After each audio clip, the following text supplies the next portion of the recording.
सोचिए कैसा लगेगा तुम्हारे घर वालों को जब उन्हें यह पता चलेगा कि किसी एक इंसान के चक्कर में आके तुमने अपनी पूरी जिंदगी को बर्बाद कर लिया। खुद ही सोचकर देखो ना, पहले कितने अच्छे थे हर चीज में, पढ़ाई में, लिखाई में, काम में, हर चीज में अच्छे थे तुम। लेकिन अब क्या हो गया है तुम्हें? न खाने में मन लग रहा है, न पीने में, न नींद आ रही, न चैन, और ना ही किसी काम में मन लग रहा है तुम्हारा। मुझे भी पता है और तुम्हें भी पता है ये चक्कर क्या है, ये मांजरा क्या है, और तुम खुद भी इस चक्कर से बाहर निकलना चाहते हो। इस दुनिया की बहुत ही कड़वी सच्चाई आज तुम्हें बता दूं कि दुनिया की कोई ताकत तुम्हें इस जंजाल से बाहर नहीं निकाल सकती तुम्हारे अलावा।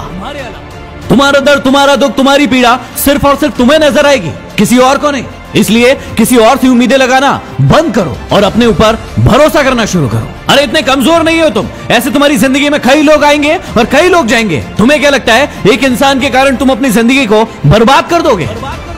मुझे पता है कि दर्द होता है, पीड़ा होती है, तकलीफ होती है, लेकिन यदि तुम्हें चोट लगी है और तुम किसी भी महानतम डॉक्टर के पास चले जाओ, अभी के अभी उस चोट को ठीक नहीं कर पाएगा। वो कितनी भी अच्छी दवाई दे देगा, दवाई खाना पड़ेगा, समय लगेगा, और वो समय तुम्हें देना पड़ेगा। उस घाव को ठीक करने के लिए समय देना पड़ेगा, इस बात को याद रखना। और जितना बड़ा घाव उतना ज्यादा समय लगेगा। अभी उस घाव को लेकर बैठे रहोगे और रोना रोते रहोगे कि मेरे साथ ये हो गया, मेरे साथ वो हो गया, वो मुझे छोड़कर चला गया या चली गई, तो हमेशा के लिए ऐसे ही रह जाओगे। हर इंसान की जिंदगी में ये दुख तकलीफ है, लेकिन जो इसका रोना नहीं रोते हैं वही जिंदगी में आगे बढ़ते हैं। मुझे पता है कि तुम्हें उसकी याद आ रही होगी और तुम उसे अपनी जिंदगी में वापस चाहते हो, लेकिन याद रखना, रिश्तों की माला यदि एक बार टूट जाए और उसे वापस बनाओगे तो वो छोटी पड़ ही जाएगी। तो अब ये सब फालतू की बातें सोचने की बजाय ये सोचो कि अपनी जिंदगी में आगे कैसे बढ़ना है। कहा था ना उसने तुम्हें कि तुम अपनी जिंदगी में कुछ नहीं कर सकते, तुमसे कुछ नहीं होने वाला। तो क्या सही साबित कर दोगे उसे? क्या सच में तुम वैसे ही हो जैसे वो तुम्हारे बारे में सोचते थे कि तुम जिंदगी में कुछ नहीं करके दिखा सकते? और यदि वाकई में ये सच है कि तुम में हिम्मत नहीं है तो बंद कर दो इस वीडियो को, क्योंकि सुनने से कोई मतलब नहीं है। लेकिन यदि आग है अंदर कुछ बनने की, कुछ कर दिखाने की, तो इस वीडियो को तब तक देखना जब तक कि तुम्हारा खोया हुआ सम्मान तुम खुद से वापस न ले लो।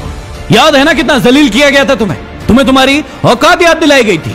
अब ये तुम्हारे ऊपर निर्भर करता है कि तुम्हें भूल जाना है वो सब, या फिर उन्हें उनकी औकात याद दिलाना है। मुझे नहीं पता कि तुम खुद का कितना सम्मान करते थे, खुद को कितनी इज्जत देते थे, लेकिन आज के बाद याद रखना, खुद का सम्मान सबसे पहले। यदि तुम्हें लग रहा है कि भूलना मुश्किल है और नहीं भूल पाओगे, तो कौन कह रहा है भूलने को? मत भूलो, अपने आप को आगे बढ़ाओ, और इतना आगे बढ़ाओ कि पूरी पृथ्वी पर चाहे वो कहीं भी हो, जब तुम सफल हो तो तुम्हारी सफलता की गूंज उसके कानों में सुनाई पड़े। तो चलो एक काम करो, जिसे भी अपनी सफलता की गूंज दिखाना चाहते हो, बताना चाहते हो, उसके नाम का पहला अक्षर कमेंट बॉक्स में जाके लिखो और अपने आप से वादा करो कि अब तुम नहीं रोगे, रोएंगे वो जो तुम्हें रुलाने आए थे। यदि बात दिल तक पहुंची हो तो शेयर कर देना। अगले वीडियो में फिर मिलते हैं। Signing off, MD motivation.